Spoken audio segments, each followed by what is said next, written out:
Hey guys, how's it going? Welcome to Hold the Ball, HTB. I'm here with the guest, and a lot of you guys were wondering who is the guest. Well, here it is, the Dummy Half podcast. And for those of you who know or don't know, he actually did appear briefly one of my lives going back to last year, and it was an absolute honor to have him. But before I introduce himself, I'll let him do it like last time. Spin it away, man. Who are you? Let's do it.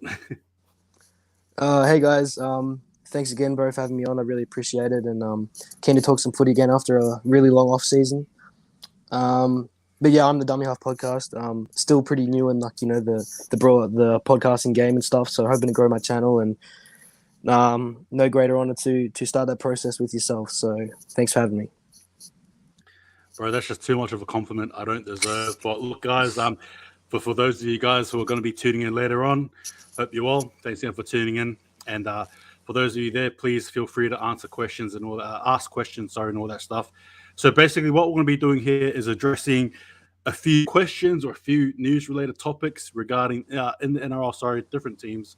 And also at the same time, we're going to be sort of talking about the NRL's preseason, right? We're going to be going game to game, players and all that stuff, analyzing, giving our thoughts, and hey, we might even give our predictions. Sure, it's only preseason. Yes, that's right. It doesn't matter, but still, hey, it's good practice to have.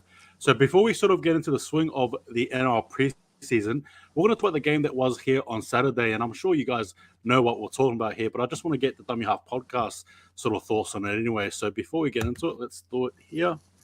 So yeah, man, what were your thoughts on the All-Stars, and just give us a bit of a recap and go from there. Yeah, look, man, I thought, for a game, these players haven't played in close to 3-4 months. Man, it was explosive. It was heated, as you saw the heated exchanges on the sideline there after that Jordan Rapana shoulder charge and everything. It was good to see some fire and passion back. I thought there were a lot of players there that answered a lot of questions. I'm sure we'll get into that in a second, but overall as a game, I really enjoyed it, and good to have footy back again. Yeah, for sure. What would you say was, or who were some of your standout players? Oh, look, I think a lot of players stood up. Starting for the Indigenous side, I probably have Nico Hines as my main sort of standout player. I think he answered a lot of questions. Obviously, people were questioning whether or not his success was just the Storm system and Craig Bellamy, or whether it was his ability. I think he answered those questions. Great kicking game, put up a try assist, and he didn't do a whole lot of flashy, highlight reel sort of plays, but he did what he had to do. He led the team around the park, even though he wasn't playing at halfback. I'm pretty sure he was 5'8". But yeah, he did a good job there. And going on to the Māori side, I think Joe Tapine, obviously he was the MVP of the game as well. But man, he just stood up, and I think the Raiders are in for a big year as well. We'll probably get into that later, but he was great. And as a Warriors fan, you must be pretty happy to see how well Cody Nikorima and Chanel Harris-Tavita went. Obviously, bounce back seasons needed for them this year, but I think in particular Cody Nikorima showed off what he's capable of, and even Chanel showed glimpses there as well. Yeah, look, I agree. Hey man, how are you, Jesus Christ Savior? Look, I was happy, but I was also very surprised at the same time. To be fair, man, I was sort of left probably a bit surprised that Cody Nikorima delivered the performance he did, and that I'm not trying to discredit him there, but he just really went above and beyond. Chanel Harris-Tavita had picked his moments, had his spots there, but I think overall both of them just together looked okay, and they look good, to be fair. And look, as we're talking about Warriors players, obviously there was Tabanga, and there was also Josh Curran as well. And I'm not sure if you know the stat there, but he had 18 tackles, no misses for his 43-odd minutes he played. So just an impressive sort of a performance for most of the Warrior boys there. But what were your thoughts on that shoulder charge by Rapana? What are your thoughts there? Or was numerous shoulder charges? Yeah, I was going to say which the first or the second one, there were two. But as for the first one, I think that was pretty blatant. I'm not going to lie. I think that, I don't blame him, to be honest. David Fifita is a big man, very powerful, very athletic. There wasn't a lot he could do. Well, I mean, there was actually a lot he could do, but, the shoulder charge there, I think, was just a bit of a heat of the moment type sort of reaction. Obviously, it's good for David Fifita that there were no long-term rib cartilage injuries or anything like that. It was just a a short-term injury, so he'll be right for the first trial for the Titans, so that'll be good. The second one, I think it looked a lot worse because Patrick Herbert did make first contact around the legs, and then obviously Jordan Rapana came over the top. It looked a lot worse than what it really was. I don't think there was a lot in it. I think Patrick Herbert. That's another guy actually I forgot to mention. Patrick Herbert. I mean, he was unreal, especially in defense. We know what he's capable of in attack. We saw it all of last year, and unfortunately, the last play he should have passed it to David. We're not going to get into that. That was last season, but he showed what he's capable of at both assets of the game, and I think he's in for a big year as well. That's for sure. But yeah, as for the shoulder charge, I do think that, unfortunately for Jordan, he may be missing the first couple of weeks of the season. Yeah, look, I agree. Obviously, I think Jordan Rapana was probably left with a situation of either get smashed or steamrolled by Fifita, or just absolutely tackle his lights out. We use my shoulder, and I think he picked option B and used it quite effectively. Might I add? Look, just another recap to him, Patrick Herbert. I thought he played well, and that defense he had on Fifita as well was quite good, quite significant as well. Almost jumping on him like a backpack too, which was quite effective. But overall, man, I just thought the game was good. Obviously, you play for your pride, your passion. Kudos to the Māori who took it off. But look, in saying that, it's a good thing. And what are your thoughts, just quickly before we move to the next subject, what are your thoughts on the games being moved to New Zealand? Oh, the All-Star games? Yep. Yeah, 100%. Definitely as soon as those borders open up, they should be taking games there. I mean, the Māori culture is just so, it's two cultures colliding, the Indigenous and the Māori. And I think that bring the games over to New Zealand to showcase that facet, their culture, and their traditions and that sort of thing, and highlight that, and give the New Zealand the Kiwi people something to look forward to and everything. But I do think that as this is an all-star game between two cultures, I do think that it's been a bit one-sided, that the Indigenous fans in Australia, not to say there isn't Māori fans here too, obviously there is, but the Indigenous fans pretty much have their home field advantage here, more or less. And I think you could sort of see that as the Indigenous players came out, there was a much greater crowd reaction to when the Māori boys came out. But yeah, I 100% agree with the games being moved over there at some point. Hopefully, when the border situation is back to normal, you can alternate. So you have one year here, 1 year over there, and vice versa like that. But yeah, so fingers crossed that they do move the games over there at some point. Awesome, as then. Look, man, thanks for that All-Stars recap, for sure. All right, so what we're going to do, guys, we're going to move on to this one here, this big topic, the NRL preseason, and obviously it's around the corner. We cannot wait, right? Friday, Saturday, Sunday, Rugby League, bring it on. So basically what we'll do, bro, is we'll just run through the teams, or the best we can anyway, and we'll just sort of go from there, yeah? Yep. All right, so the first game we have is going to be the Raiders, who will be playing the Roosters over Leichhardt Oval. So do you have the list there with you by any chance, or on your phone, or not? I can call it out for you if you want me to. No, I don't have it. I do have a basic idea, but if you could just run through it, that would be helpful. Thank you. Yeah, so unfortunately the Roosters squad has not been named yet, but for the Raiders, you've got the likes of Xavier Savage, Jared Croker, Semi Valemei. You've got Corey Horsburgh. Everyone loves Horsburgh. Adam Elliott, who makes his debut, should I say, for the Raiders. Charles Nicole Klukstad, starting in at 14. You got Corey Harawira-Naera. So just sort of like a bit of the experience as well as lack of inexperienced players. Who are playing for this Raiders. So what are your thoughts on this game here? I'm assuming the Roosters will probably go heavy as well. So what are your thoughts on this game? Yeah, it's going to be interesting. I think that the Raiders are probably a team that isn't talked about enough. Just with their acquisitions in the offseason, you got guys like obviously Jamal Fogarty, Adam Elliott, Peter Holler from the Cowboys. And there's a few other little signings here and there. But that team last year I think had high expectations and unfortunately didn't deliver. But it's going to be interesting to see how the halves pairing of Jack White and Jamal Fogarty pans out. I think that they do complement each other quite well. Jamal Fogarty is very sort of structured in his game, and obviously has that aspect of dual threat running ability as well. And then Jack White is just that pure instinctive footy player that we all know. and know and love. But it's going to be interesting to see how the team plays. Obviously, they're not playing all of their stars this week, but even seeing Nick Kotrick back in a Raiders uniform, hopefully he can get back to his Origin best. And in that back line especially, I'm pretty keen to see how that turns out. Obviously, Jared Croker having that stem cell surgery on his knee to hopefully try and repair some of that. I do think, unfortunately for Jared, that the youngsters nipping at his heels. It's only a matter of time before they get their time. But Jared still has a lot to offer, don't get me wrong, so it's going to be interesting. Xavier Savage, obviously a bit of a wild card. It's going to be interesting to see where he slots into the team. I just think there's so many outside backs at the Raiders that deserve a spot. I think Chance Nickel-Klukstad's probably locked in for that fullback jersey, so whether Xavier Savage gets one of the wing spots, I'm not sure. And then going to the Roosters. It's going to be interesting again with the backs. Obviously, you had Brett Morris, Josh Morris retire. And so I think that guys like Billy Smith, guys like Kevin Nagwama when he came back over, guys like Joseph Suwali, all these type of guys. It's going to be interesting to see where they all fit into the side. And I'm keen to see what your thoughts are. Yeah, look, you basically took it away from me. With everything said, obviously preseason and just that, it's just preseason. But it's going to be good to watch the guys play, and I think it's even better that we can actually watch it via courtesy of KO and Foxtel, which I think is awesome, which is good. Fox League, sorry.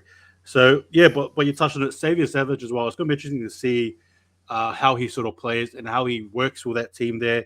You mentioned Jared Croker as well. Obviously, the reality is, he's great for experience. He's great for that.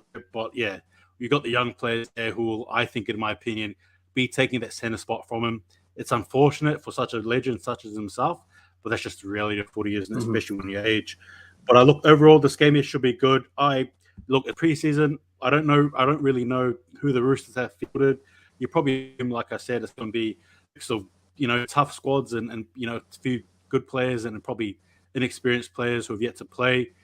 But what is your tip here? It's just preseason. It's all for fun. What is your tip here? It's going to be tough. I think the Roosters are in for a bounce back year. I'm not going to lie. They obviously had so many injuries. They get guys like Lindsay Collins back from that ACL. They get Luke Cleary back from that ACL. They're gunning back for that top spot. Penrith has sort of overtaken them in the power rankings a bit in terms of dynasty wise. I think the Storm's right up there, but I think the Roosters are in for a big bounce back. So I'm going to tip the Roosters here, but I think it's going to be a close game. Awesome, as now look, I agree with you.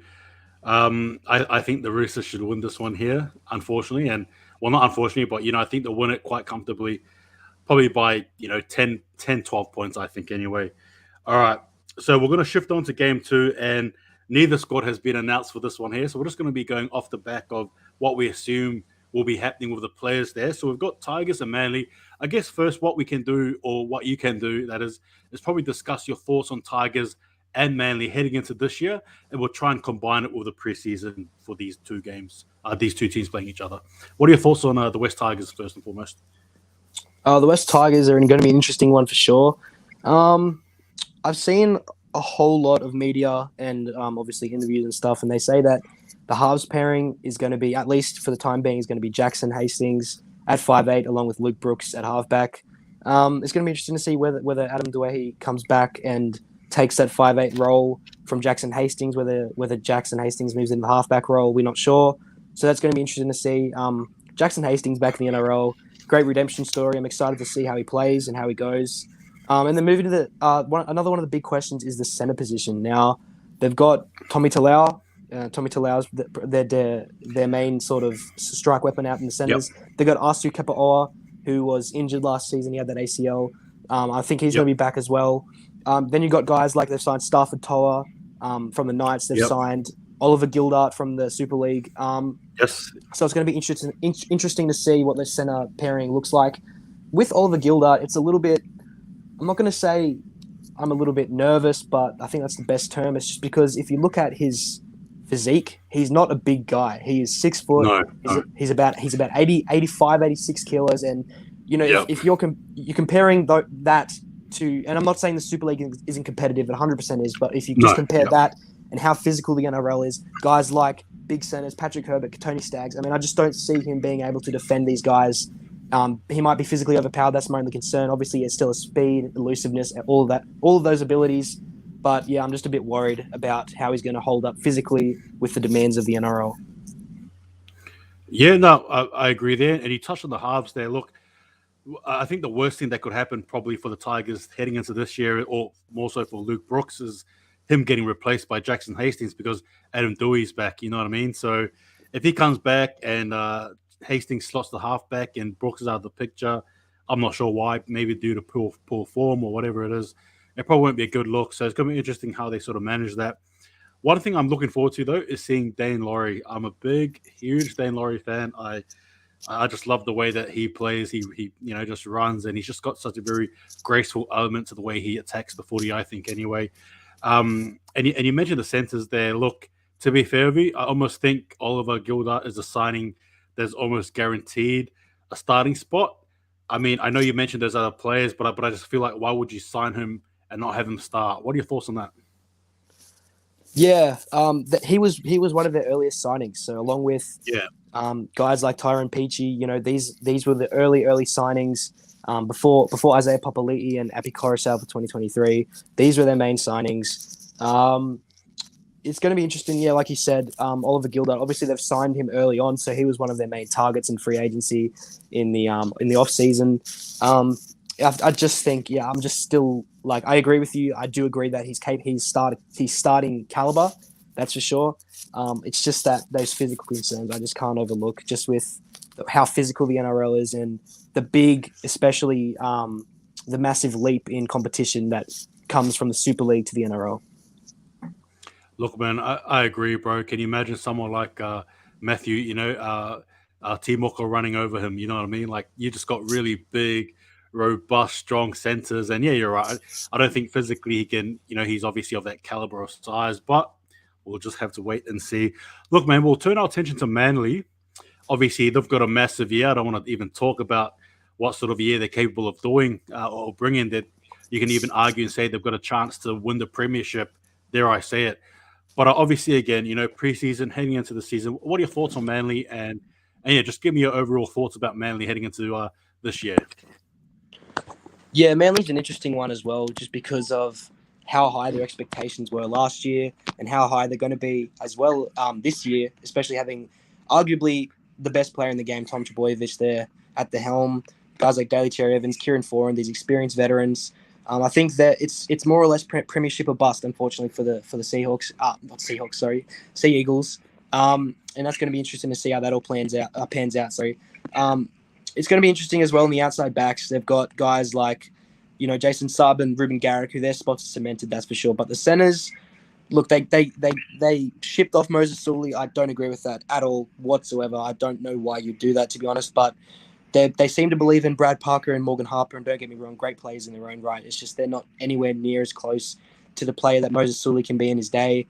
They've got another guy there that's going to be interesting to watch. I'm sure he's you would have heard of him. He's all the rage. His name's Tolu Kula, I think. Yep. Absolute speed demon. There's no other way to put it. He runs a 10.58 in the 100 meters. He beat Jason Saab in the 40 meter dash at the No way. at Manly training. So whether or not that comes down to Jason Saab's sheer frame and it takes him a bit long to get up to that top speed, but I mean, just beating Jason Saab in a race at all is pretty high praise. And I think that Morgan Harper may be cemented, but I do think that Brad Parker is still up in the air, and apparently Tolakula has been training a lot at center. And can you imagine a center wing combo of Jason Saab and Tolakula? That's going to be absolutely lethal if that manages to come to fruition. Yeah, no, look, I can't lie. I mean, I heard a little bit about Gola, but I haven't heard too much about him. But just knowing that he beat Saab in the 40, the 40-meter dash, 40-yard dash, that's quite impressive. Look, but for me personally, huge reps on Saab. I see him getting faster, and he's going to be a gun for Manly. I think, yeah.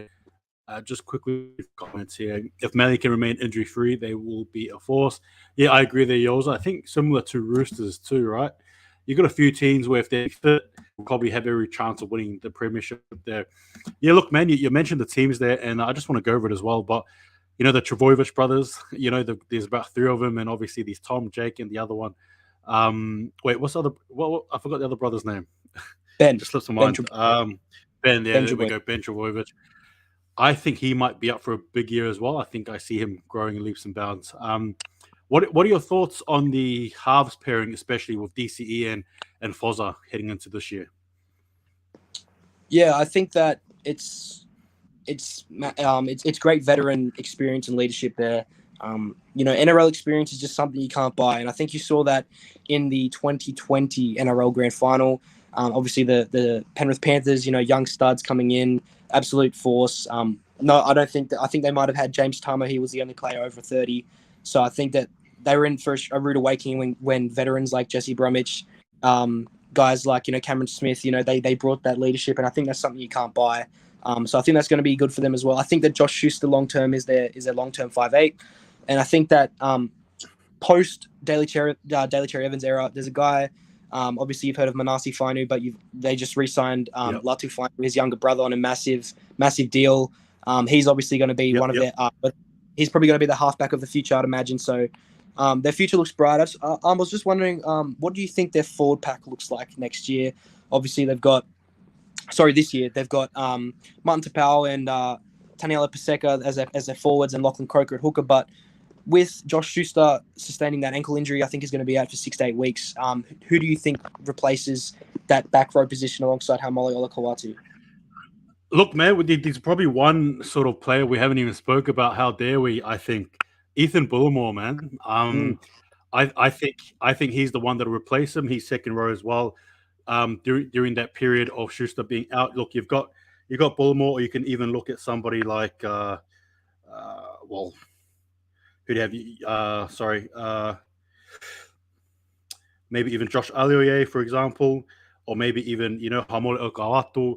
There's a few players there you can interchange to replace sort of Schuster there. But in saying that, look, I believe he plays a really big part in Manly's squad anyway. So to even replace him, I think is even hard enough to do it. But I think Ethan Bullimore probably gets a shot in replacing him. That's my own sort of opinion there. I've just seen that the squads too have just popped up just for Manly anyway. So they've got Tom Trbojevic at fullback. They've got Christian Tuipulotu at wing. They got Brad Park as well as Ben Trbojevic at centre. Ben Trbojevic at centre. What are your thoughts there? I think he's an absolute gun.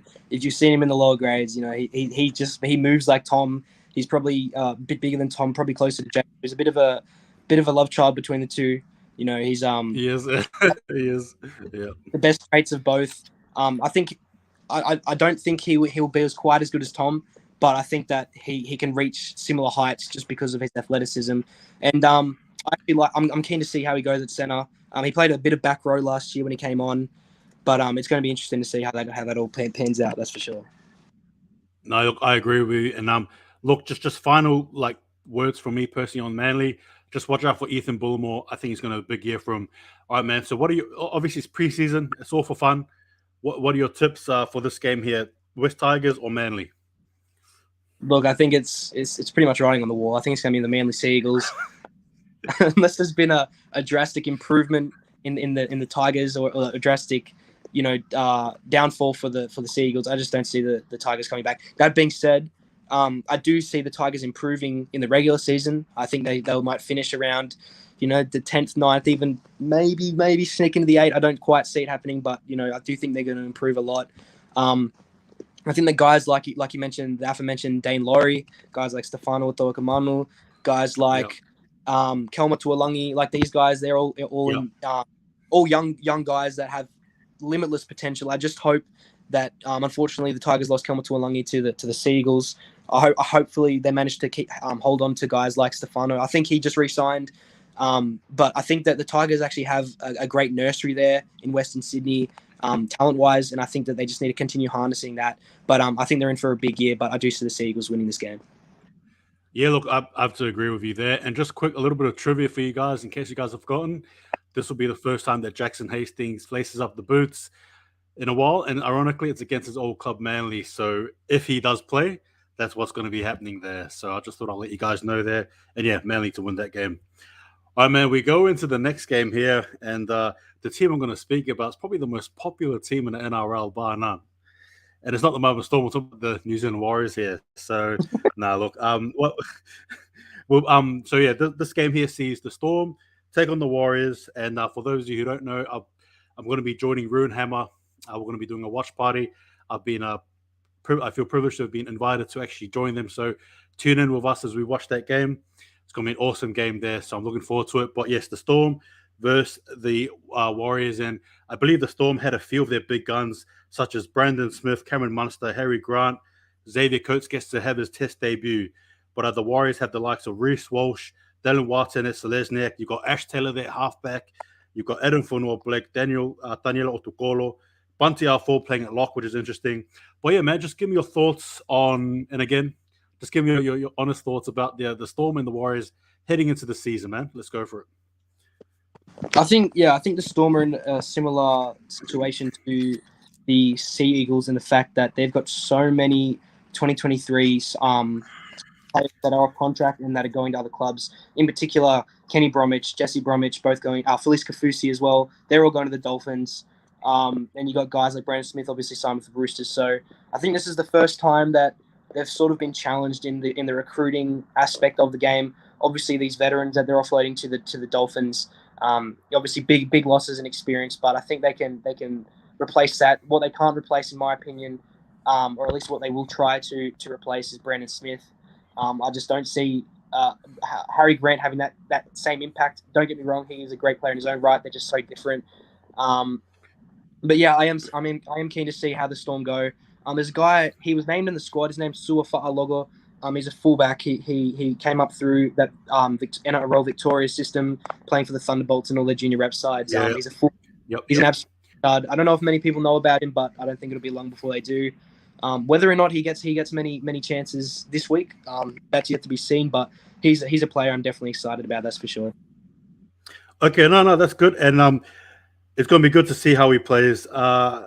And just quickly touching on some of the Storm players as well, they've got the likes of Brandon Smith playing, as I mentioned, Cameron Munster, Harry Grant, Xavier Coates, and then we're going to see the likes of Nick Meaney, as well as Josh King and Jaden Nikorima. What are your thoughts on Nick Meaney and that transition from the Bulldogs to the Storm? Do you think that him being in the Storm, I mean, look, to be fair, I think he has some sort of factor about him, an X factor. Do you reckon the Storm is the team that will unlock it? What are your thoughts there? Yeah, look, I agree. I think that if anyone's going to unlock that X factor, it's going to be Craig Bellamy. It's going to be that Storm system.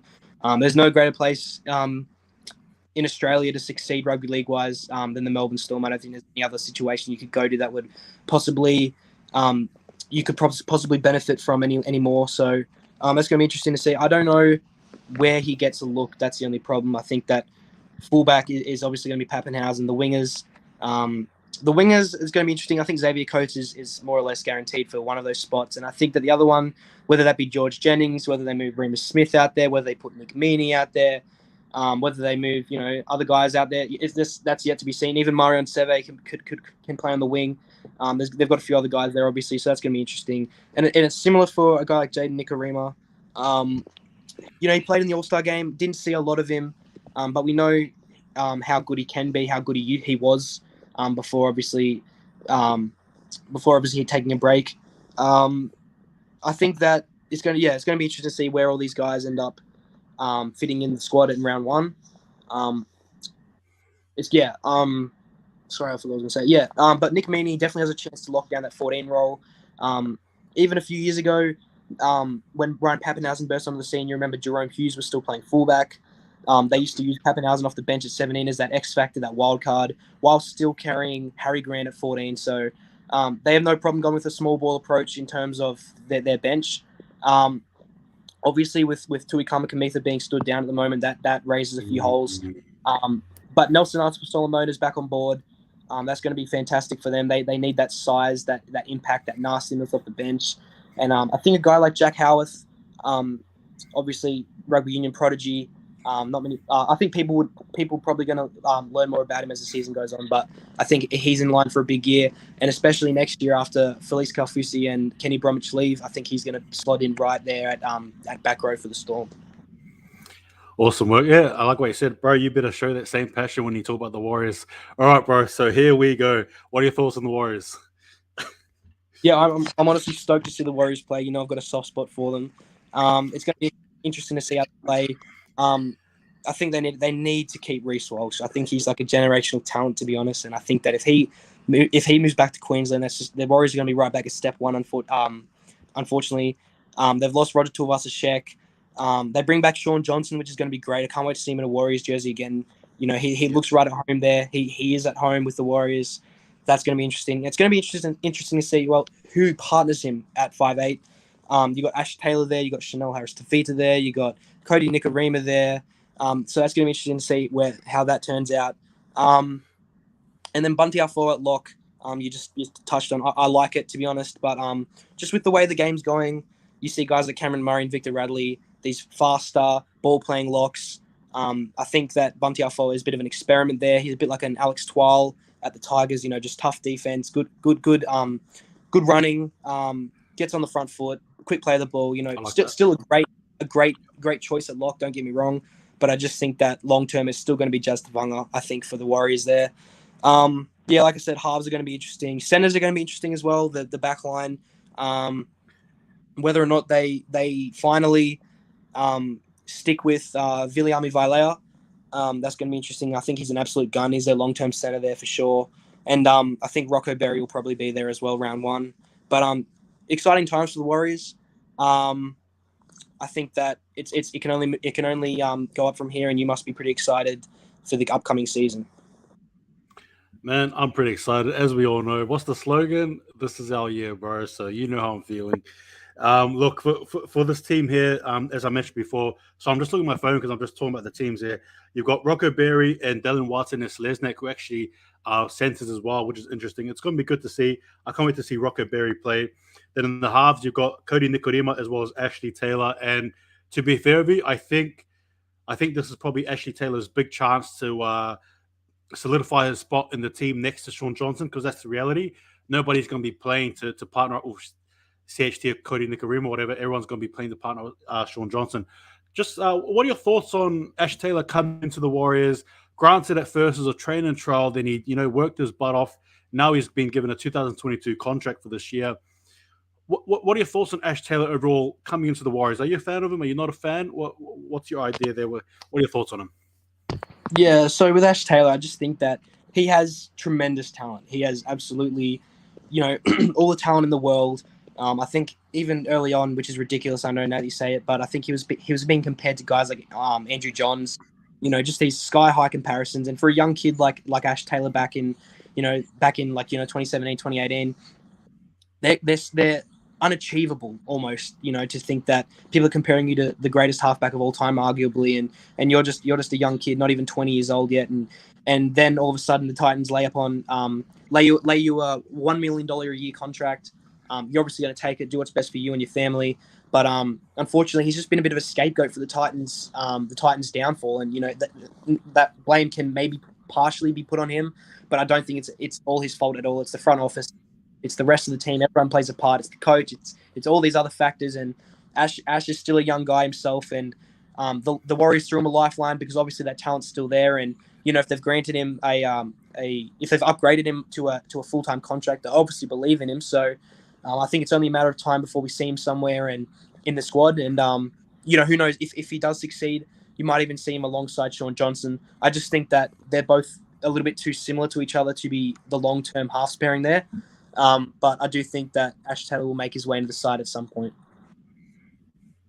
Yeah, no, I agree with you. Well said there. I've definitely got a soft spot for Ash Taylor, just regarding that the fact that he's been in the highest mountains, and obviously he's experienced the lowest of lows, and for him to sort of still try and get that contract and fight his way through into a starting, halfback role in a preseason trial is all credit to him. Also, as well, I was just watching a podcast with him, courtesy of Keith Whitelock, who actually showed me the podcast, that is. But he sort of spoke about how he was willing to even move to New Zealand if need be to play for the Warriors. So you've got a player there who's willing to give all he has for this club and to play rugby league, obviously. And I think those type of players are really rare to come by, particularly for the Warriors. Let's be honest now, that's why those Reece Walsh rumors are so strong. So when you get those players like that, and obviously your Josh Currans, who we re-signed again, it's just music to my ears, and I think it's great. And I think Ash Taylor, I hope anyway, somebody who can play for us and continue playing well, that is. But as we look here for the Warriors squad, you've got the likes of Ewan Aitken. So there was rumors that Ewan Aitken will be playing or in the centres this year.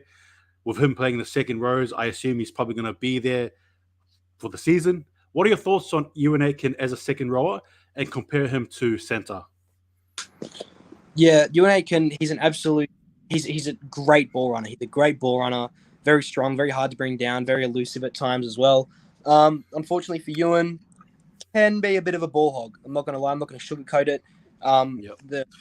Thank God, they had ice and they had mist on their hands because they weren't getting a touch. So, unfortunately for guys like Marcelo Montoya and Edward Kossi and he's a Lesniak, if they're playing outside Ewan Aitken, I don't think they should expect to see the ball a lot. That being said, if you're as talented as Ewan is, I think you're going to back yourself a lot, and I'm glad that he does because he has that ability. But being in the second row, he is a great defender as well. I do think that second row is a great spot for him. He said he likes centre more, but if he's happy to play at second row and just do what he does best and run the ball and tackle hard and do all those things great, he doesn't have to play make. Then I think that could be his best role going forward for the Warriors. Yeah, look, I agree. I think another reason why he's also been changed to second row, I think anyway, is you mentioned before, just that I think as a defender, as a player, he backs himself, but I think defensively as well, he's a very underrated defender. I believe he was over 89 or 90% anyway for the season just gone by. So, it was good. All right, so I'm just going to move on, guys, from the Warriors here. But just quickly, what are your tips there? Preseason, Storm or Warriors? Sorry, bro. I have to go to the Melbourne Storm here. I just think that they're a little bit too powerful and such a strong off season with Craig Bellamy and a few other new recruits. I just think that they're going to be a bit too strong for the Warriors. But like I said with the Tigers, I do think the Warriors are in for a big year. Yeah, look, I'm going to disagree there strongly with you. Warriors 13 plus. I respect it. All right, so we move on to this game here, the Rabbitohs against the Cowboys. This is a very interesting game here, I think. It's always good to see these two teams clash. So we've got the likes of Siliva Havili, who'll be making his Rabbitohs debut. You've got the likes of Blake Taft playing at fullback. You've got Hame Sele, Peter Mamazelos, I cannot say that name correctly. Jed Cartwright, Shakai Mitchell makes his debut as well, wearing number 16. So the Rabbitohs aren't going with probably their more well-known squad. It's just maybe a bit of, their trial squad. Some players who probably are not as experienced.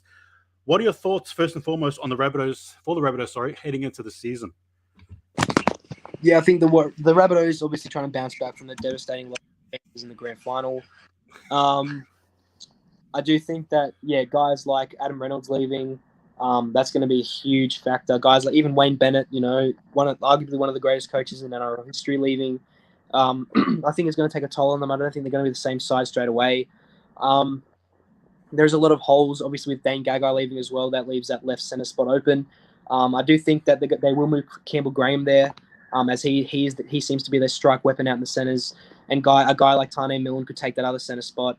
So that's going to be interesting to see. Even you've seen Michael Cheekham play centre for the Tigers from time to time. Where he slots into the side is going to be interesting as well. Blake Taft, obviously, not going to be fullback come round 1 or round 2, 3 when Latrell comes back. I'm not sure, but it's going to be interesting to see where he slots in. I think that Lachlan Ilias is their long-term halfback. They've come out and said so. I think Blake Taft, unfortunately, is sort of the guy that's been left out in the cold in terms of positional certainty. I just think that we don't know where he's going to be. I do think that if he's not in the starting 13, he will be at 14. That's for sure. He's just too electric as a player, and he's going to be one that's going to be exciting for me to watch this year. That's for sure. Yeah, look, I agree. We're probably going to hurry this one in particular just quickly. But yeah, it's going to be good to see how they perform. All right, so we've got the Cowboys here as well. So you've got the likes of Riley Price, so that's Steve Price's son. Sorry, you got the likes of Brandon Elliott as well. Jake Burke. You've got Dejan Asi, Emery Pere. You've got Griffin Neem, Ben Condon, Connolly Lemuelu. So again, this squad here probably not the best Cowboy squad, but again, just some names there. Patrick Galfusi as well, just to throw in the mix there. What are your thoughts about this Cowboys team heading into the season? And look, to be fair, much like the Warriors, they're definitely under pressure. Do you think the Cowboys are the same? And what are your thoughts on them? Yeah, the Cowboys had a big up and down year last year. I think unfortunately for the Cowboys, they will be in the bottom four, in my opinion. I think that they do have a lot of stars there, like guys like Jeremiah Nanai, Halem Lukey, guys like these young guns, even Murray Talangi, Hamasai Tabuai-Fidow, obviously. But it's going to be. You mentioned Connolly Lemuelu. He's been moved into the second row for this trial. He sort of fell out of favour with Todd Payton at the end of the year. Todd stopped selecting him inside. He played centre for most of last year alongside Murray Talangi. Whether he is one of their long-term back rowers, I'm not sure. I think he's sort of another guy that's sort of been left out in the cold in terms of positional uncertainty. I do think he's still a gun. I think he has a lot to offer. It's going to be interesting to see how he plays in the second row. And even guys like Jason Taumalolo, obviously a lot of uncertainty around his position in the future, whether that be lock or with the way the game's headed, even front row as a very mobile meter reader up there. But yeah, what are your thoughts? Yeah, look, for the Cowboys, look, I think similar to the Warriors, similar to the Tigers, they probably fit in the category of under pressure. Now, my thoughts on this team, you mentioned some good players, Tabuai-Fidow. Obviously, there's some certain players, though, that do have a lot of pressure, to their name, to be fair. I think Valentine Holmes is probably arguably one of the most pressured players or, under the most pressure, should I say, heading into this year, simply because I think he needs to perform. And I think that's probably a compliment too, just knowing how good he can be. So knowing that he's dropped, unfortunately, just a bit off what he can do is probably a compliment there, knowing that he can if he wants to get there. But yeah, overall for the Cowboys, it's going to be an interesting sort of a year. I understand that Payton is under pressure, whether he like to admit it or not. I think the Cowboys are definitely going all in for top 8. So if they don't make it, there might be a few axes being swung. But in saying that, obviously, we'll just have to wait and see. But yeah, look, it's going to be a tough season for them anyway, much like other teams as mentioned before. But before we move along, what are your thoughts on this preseason game here, Rabbitohs or Cowboys? Yeah, I'm tipping Rabbitohs. Oh, actually, that was tough. That was just reaction. Thinking about the way the sides have been constructed for this trial, I'm going to go a bit off script here. I'm going to go with the Cowboys. I think that they've got a lot of X factor in that side, despite a lot of their veterans not playing. The Rabbitohs have gone with almost an all-rookie sort of side, or at least guys that are, under that sort of 50 NRL game threshold. So I think that the Cowboys have experience, and I'm going to tip the Cowboys here. Yep, look, I'm probably going to go the Rabbitohs here. I think they'll be safe. I think they'll win this game in a safe sort of a way. Going to be going for them, I think, 10 points, I reckon. All right, so we head into the next game here. Queensland Derby. We love one. We love these ones. The Titans who take on the Broncos. So for the Titans, they've got they've got the likes of Jalen Campbell. They've got Sosefo Fifita, I believe that's Dave Fifita's cousin. You've got Paul Turner playing in at 5'8", Toby Sexton over at halfback. You've got the likes of Jared Wallace at prop, Sam Lyson at lock, Herman Ese, Will Smith, as well as Shaylin Fuller, who make up the interchange there. Look, what are your thoughts on the Titans heading into the season? Yeah, I think they're in for a big year. I'm not going to lie. I think that they've still got so much star power there with guys like David Fifita and Tino Fa'asuamaleaui. These guys are still going to be vocal leaders in that forward pack. Guys like Jaden Campbell, you saw how good he was last year and just how good he's going to continue to be. AJ Brimson at 5'8", that's going to be an interesting experiment to see. I don't think it's really an experiment as such because that's going to be his long-term position there. Yeah, and guys like Shaylin Fuller as well coming up from Q Cup. If you've seen him play, you know he's a bit of a Jaden Campbell type with the way he just plays instinctive footy. And as for the Broncos, this is probably close to my favorite team this year in terms of being interested in seeing how they progress from last year. Obviously, Adam Reynolds is a big plus. Kurt Capel is a big plus. But I just can't wait to see Tony Staggs back and healthy, to be honest. That's all I'm interested in seeing. Guys like Selwyn Cobbo as well. Even Jordan Pereira up for the Dragons. He's a bit of a... I'm comparing him to Brian To'o. He's obviously not on that level, but just with the way he comes out of trouble, breaks tackles, is hard to bring down. Good defense as well, underrated defense. I think it's going to be a big year for the Broncos for sure. And hopefully for the sake of guys like Payne Haas, they can have somewhat success this year. Yeah, well, that's good. You mentioned some of those players there. And just quickly with the Broncos squad, before we run into our prediction here, they've got the likes of Selwyn Cobbo playing, Kotoni Staggs, Payne Haas, Thomas Flegler, Kurt Capewell. They've got Albert Kelly, Billy Walters. So the Broncos aren't holding back in this game here. I think sort of similar to the Titans. So it's going to be an interesting clash, man. And look, my own opinions for the Broncos, I can't wait to see him play. Huge Payne Haas fan. I love Payne Haas, man. Look, I would love to interview him personally. He's one of my favorite players, full stop, so it'd be good. But yeah, can't wait to see him play there. But this tip here, who do you think is going to win this preseason game here? Titans or Broncos?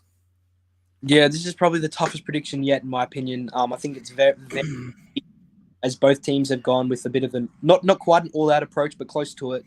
We're going to go the Titans here. It's going to be close, but I think the Titans just get away with it. But yeah, it's going to be a great game. It's probably one of my favorite games this week. That's for sure.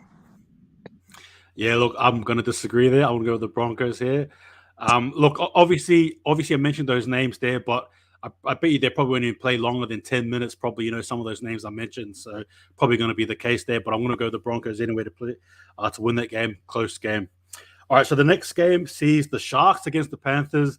No squad list has been announced, but what are your thoughts on the Sharks before we head into the Panthers? So what are your thoughts on the Sharks, and are they your top 4 Smoky?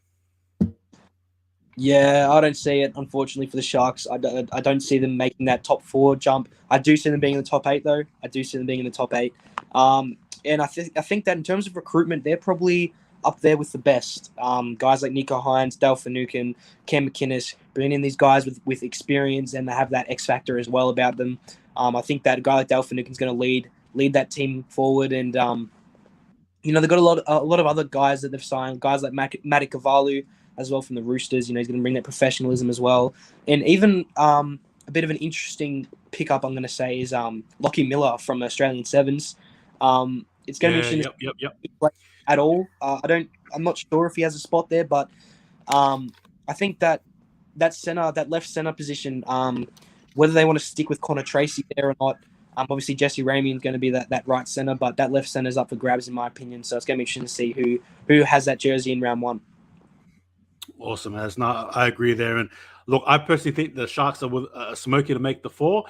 I just think that the squad they've assembled, particularly the names you named, third Matt Ikuvalu as well, I think they've got what it takes to be there or amongst it anyway. All right, so Penrith Panthers, what is there that needs to be said? Current premiers. What are your thoughts on them? Can they go back to back? There we go. Yes, I've got a bit of a soft spot for the Panthers. Not on the level of the Warriors, obviously. I love the Warriors, but Panthers are right there as well. I just love the boys and how humble they are, especially the boys from Mount Druitt out west. From humble beginnings, guys like Liam Martin and Charlie Staines. Out closer to where I'm from. I've got a soft spot for those country boys. It's going to be interesting to see, though, because they do lose Api Coruscant next year. They do lose Viliami Kikau next year.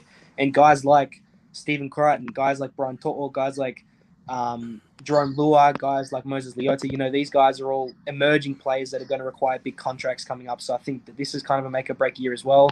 That left centre position is going to be interesting to see. And that right wing position. So obviously Stephen Crichton played wing last year. They brought in Paul Momirovski and they had Matt Burton there. Obviously, both of those centers are gone now. Stephen Crichton's going to revert back to center, which I think he's best at.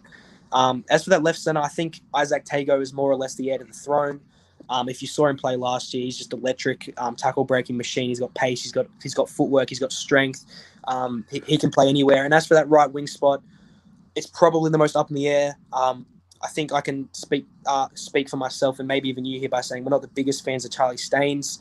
I do think he has potential, but I don't think he's the long-term answer. Sorry, maybe I'm speaking a little bit out of pocket. I think it might have been actually someone else that wasn't a fan of Charlie Staines. I'm not sure about you, but it's going to be interesting to see who takes that right wing spot, whether that be Robert Jennings, even Taylor May.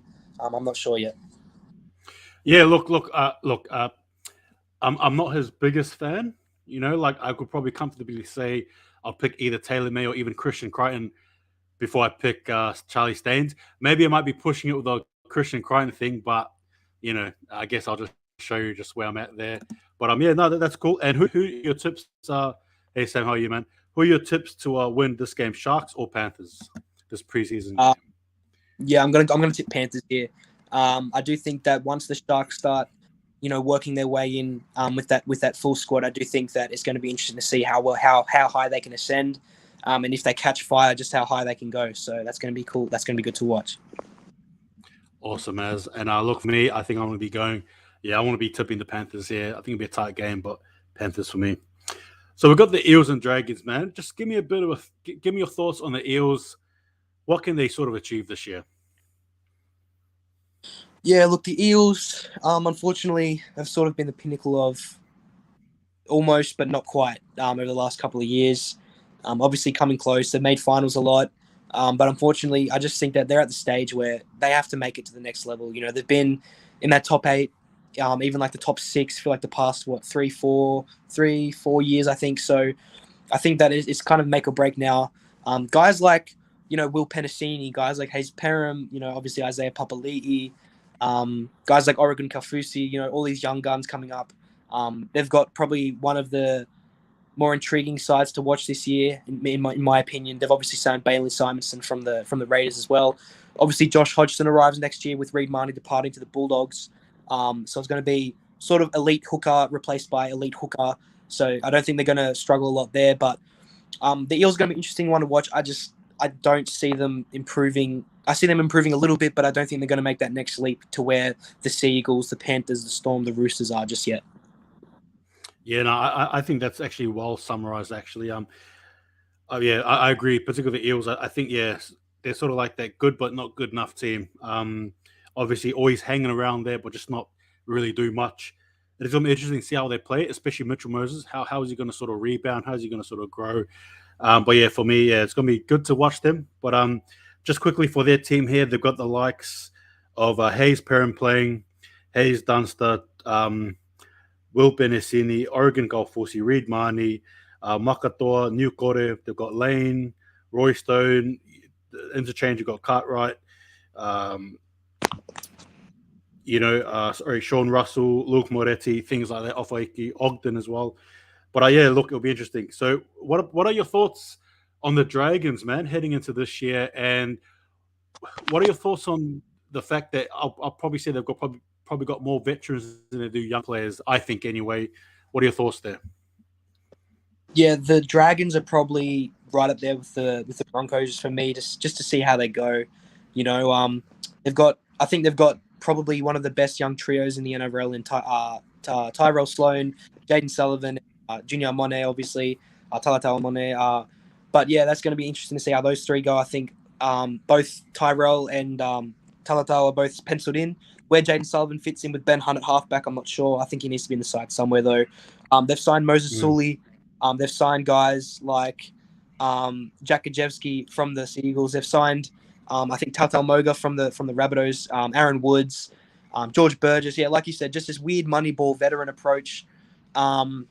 It's going to be interesting to see how they go, to be honest. It's a little bit like what the Lakers did this year. If you follow basketball, they signed guys like Trevor Ariza, Carmelo Anthony, all these veterans that haven't played higher level basketball in years, and they've just signed them to try and win now amongst their superstars like LeBron. So they've gone with a bit of that approach. I think that's interesting to see. I think one of the players that I'm most excited for is Moses Sully. I just hope that he absolutely rips and makes the Sea Eagles regret that they ever let him go, because in my opinion, he can be that Latrell, that Jesse Ramey, that level of absolutely just Katoni Staggs, that absolutely destructive level of strike center for the Dragons. Yeah, look, just to touch on that as well. Look, I think it was Moses Sully. He is definitely his own, I guess, worst enemy. Just regarding that, absolutely, he's a game breaker. I agree with you, but there are some times where he, I think, lacks that consistency that will sort of take him to that next level. You mentioned the likes of, strike centers, and he can definitely be up there for sure. But again, it just depends on what he wants to do.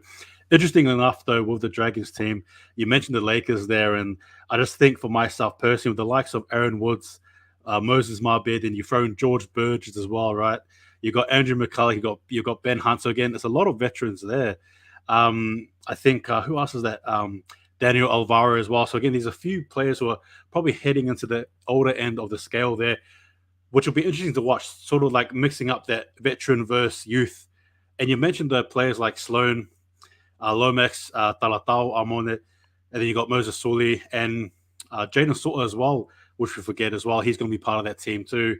So yeah, look, to a degree, I think even having this conversation with you right now, I'm actually probably more interested in him than I was prior to. So congrats, man. I'm actually sort of looking forward to him. The more I talk about it, yeah, I think the Dragons may be an interesting team. But in saying that, I will say this though, disclaimer, if the Dragons don't, if the Dragons fall in the bottom four, I won't be surprised. That's what I'm going to say though. That's what I'm going to say. I'll leave it at that. But look, Matt, what are your thoughts on this game here for this preseason match? Eels or Dragons? Oh, it's tough. It really is. I think I'm just going to tip the Eels here. It's going to be close. I just think the Eels just get away with it. I think that the Dragons, they've kind of got an interesting roster, and I think the Eels are a little bit more secure and a little bit more, a little bit more level across the roster in terms of talent. So I think the Eels just get away with this one. Yep. Cool. All right. With me, I think I'm going to go with the Dragons here. Just throw it in the air there. All right, so the last game of the preseason trial for week 1. Remember, these 2 weeks of this before we get into the big dance, round 1, which is all we're looking forward to. 10th of March, let's do it. But we've got here the last game of the preseason for week 1, the Knights against the Bulldogs. Your thoughts on the Knights? Upward, downward? What are your thoughts? Downward for me. I just think that no Mitchell Pearce, no Jaden Brayley for now. Kalen Ponga's a little bit, Connor Watson's out. There's so many holes in that roster, and unfortunately, they've got one of the best forward packs and one of the best backlines. But that spine is where I'm having trouble. They've got an elite level fullback in Kalen Ponga. They've got a serviceable 5'8" or halfback, wherever they decide to play Jake Clifford, and then those other 2 spots. Hooker is a big question. I think Chris Randall's more or less penciled in for that starting week 1. Definitely a great player in his own right, just not on that Jaden Brayley level. In terms of halfback, that's going to be interesting to see whether a guy like Phoenix Crossland, a guy like Kurt Mann takes the helms there. An interesting one to keep an eye out is Bailey Hodgson. Now, he's a fullback coming over from England. He's obviously Josh Hodgson's nephew, I'm pretty sure. They could even decide to play a guy like Bailey Hodgson at fullback and then move KP into that 5'8" position and have Jake Clifford at halfback. I think that's a little bit more of a last resort type sort of play by the Knights, but I just think that if they win the wooden spoon this year, I would not be surprised at all. Wow, so it could be a Tigers/Knights sort of thing, you reckon, for the wooden spoon, in your opinion? Yeah, unfortunately, I think the Cowboys are right there as well. With the Knights, I think they've got enough talent to keep them maybe from that 16, 15 spot, but honestly, if they get to that 14th, 13th sort of that landing spot towards the end of the year, I wouldn't be surprised. And with the Tigers as well, it's just an interesting one. And even like you said, the Dragons, you brought the Dragons in that conversation. I think that there's a bunch of teams that could be floating around that mark come the end of the season. Yeah, look, man, you just quickly touched on the spine, and before we move into the Bulldogs, I think myself that the Knights probably have arguably one of the more weaker spines. Granted, you've got Kalen Pong obviously at fullback, but I mean, there's not much trick there, is there, with the spine? So it's going to be interesting, to see how they sort of combine and sort of try and make their tracks, because it's looking pretty tough anyway from their hooker to halves position anyway, in my opinion. All right, so we go into I think the most interesting team, in my opinion anyway, probably on the same level as the Broncos for me, the Bulldogs. We all know what they've done in the offseason. They've brought, basically. So, look, we head into the season here. Obviously, you can argue and say the expectations. Some people may say no, give them a year to gel. What are your thoughts on the Bulldogs, man? Top 8 reality, 9th, 10th. What are your thoughts on them, and where do you think they'll finish this year? Yeah, look, I think someone needed to point out to Trent Barrett in the offseason that you can't run out with 13 wingers come round 1. He just went out and brought outside back for whatever reason. I get that you need depth, but I think that he sort of neglected a few key positions. That being said, it's a little bit like a team full of J.R. Smiths, if you know who that is in the NBA. It's a team full of guys like Moses, like unfortunately that inconsistency has just been their downfall. You know, we just don't know what they're going to bring. Josh Adokar, Matt Burton, Brent Naden, Matt Duffy, you know, all these guys. Obviously, Josh Adokar being probably the main exception there, that he's proven how damaging he can be on a regular basis. Matt Burton, obviously, we saw how good he is at centre for the Panthers. That being said, he was in a great system. We just don't know how he's going to play at 5'8". Brent Naden, Matt Duffy, you know, these type of guys. Even name escapes me, centre from the Rabbitohs. Braden Burns, sorry. Braden Burns, yeah. Even guys like, you know, these guys have been a little bit inconsistent throughout their careers so far, so that's going to be interesting. But my biggest question for them is halfback. You know, do they go with, like you said, Kyle Flanagan? You know, that's being talked about a lot. Do they go with a guy like Jake Averillo played there? Do they go with a guy like Bailey Biondi-Odo as a smoky? You know, there's a lot of guys there that could play that role. But probably my biggest sort of factor that might actually compel me to watch their games is a young guy named Paul Alamotti. He's a centre coming up through the Bulldogs SG ball systems. If you've seen him play, he's a mixture of, you know, a guy like Joey Manu and then a guy like Tony Staggs. You know, he has the best of both worlds in terms of playmaking and physical raw athleticism. So if he's in the side come, you know, round 8, 9, 10, I wouldn't be surprised. But in terms of ladder positioning, like you said, where they're going to finish, it's a little bit like the Dragons. You know, I wouldn't be surprised if they finished 16th. I wouldn't be surprised if they finished 8th or 7th. So it's going to be interesting. I can't really put a definite sort of positioning for them there. I think that if I had to give one, I would probably say about 9th, maybe 10th. But that's just my personal opinion. Yeah, look, I agree with you. Well said. And just quickly as well with the squad here for the trials, they've got the love of Aaron Shoup, Matt Duffy at fullback, Jeremy Marshall-King at hooker, Jack Hetherington, Devita Bangai Jr. over at second rows, Josh Jackson for lock, Biondi-Odo as well as number 14. So, again, just a little bit of the preview there. And they've got Brandon Wakeham as well as Jack Averillo for the halves there. Yeah, look, my overall thoughts on the Bulldogs just quickly. I think it's going to be interesting just regarding what they can do. Again, you've touched on it. You've made all the good points there, so I won't say too much there. But look, I'm going to be excited to see how they gel, how that chemistry goes.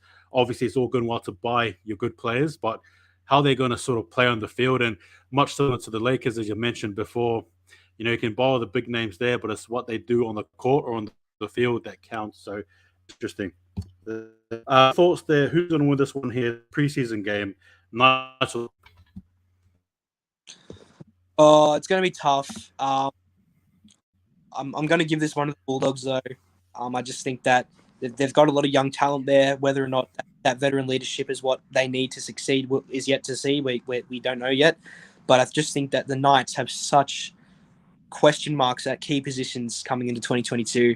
I think the Bulldogs are a little bit more sort of prepared for depth challenges. Obviously, they've got a lot of depth in certain positions. Unlike the Knights barely even have enough depth to cover, you know, round one, let alone in injuries happening to key players. So I do think the Bulldogs will win, and unfortunately for Knights fans, I do think it may be a tough year. All right. So Bulldogs there. I'm tipping in this preseason game here. I'm going with the Bulldogs here. But look, thanks again for that preseason chat there. I had a whole heap of other topics to talk about, but I think we'll just run out of time. So I'm just going to get him, or just answer one question, or just get you to answer one question here before we head off. But your player out of all these teams, your player here to watch for 2022. Oh, look, there's a million options, isn't there? Really, it's going to be tough. I'm going to go with a guy that we haven't actually talked about a whole lot. I don't think we've talked about it at all. But it's a guy named Dean Mariner, Broncos. Now, he actually scored a hat trick in their trial match against Winner Manly on Saturday before the All-Stars. You know, he reminds you a little bit of a guy like Selwyn Cobbo, to be honest. Like, he's just so elite. Whether or not he touches the field that much this year, that's yet to be seen. But he's probably one that I'm keen to watch. And another one, just quickly, that would probably has a better chance of playing this year is Matt Tomoko. I just loved what I saw from him last year. You know, just an old school, hard running center. You know, just built like an absolute truck, and you know, just has speed to burn as well. I just think he's one of my favorite players already, and just keen to see what he can turn into coming forward this year. Awesome, Naz. Look, and I'll probably just copy you. I'll take 2 players this time. Look, for me, first and foremost, I think Nathan Cleary. Nathan Cleary, in my opinion, is going to have, I think, a really big year. There's a lot riding on his shoulders here. Obviously, now that he's a premiership winner, can he defend it? At his age as well, being 24, heading into 25, there's a lot of things he can accomplish. But I think this year he's in for a big year, definitely. Another player as well to watch for me, Payne Haas. I mentioned it before. I love this dude, man. Just a big, solid player, and he does all the 1%ers so well. I think that's why he's such a popular player too. Defends well, runs well, picks the holes well. His effort is almost second to none, just for a big guy as well. And I haven't even touched on his motor, just how fit he is for such a big dude. He is incredibly fit for, like professional athlete standard, just absolutely fit, just an all-round professional. Well, those are my 2 players there. Look, in saying that, man, thanks again for today. Like I had a whole heap of topics, but unfortunately we'll just run out of time. But look, before I head off, is there anything you want to sort of say? No, look, man, just I'm just as excited as you for the season to come up. Just as excited to see some of these young guns come through, and keen to see what teams emerge as the big dogs. And just thanks again for having me, bro. It's been great to talk to you. And hopefully, this is the first of many more to come this year. No, look, thank you for coming. I appreciate it very much, and thank you for your deep thought and analysis as well. But guys, the Dummy Half podcast, you can follow him on Instagram, and I will be giving you guys his ats as well on my stories. Please feel free to give him a follow. He's also on YouTube as well. Up and coming YouTuber, wants to be part of, wants to grow his channel, obviously, and at the same time, he's got a wealth of experience and knowledge, should I say? Sorry. In this, and is a fun yarn as well for sure. But look, man, thank you for coming on today. Take it easy, and just quickly before I say goodbye, guys, hope you guys are well. Take it easy, and look, I think we can all say the Dummy Half podcast knows how to hold the ball. Take it easy. See you guys next time.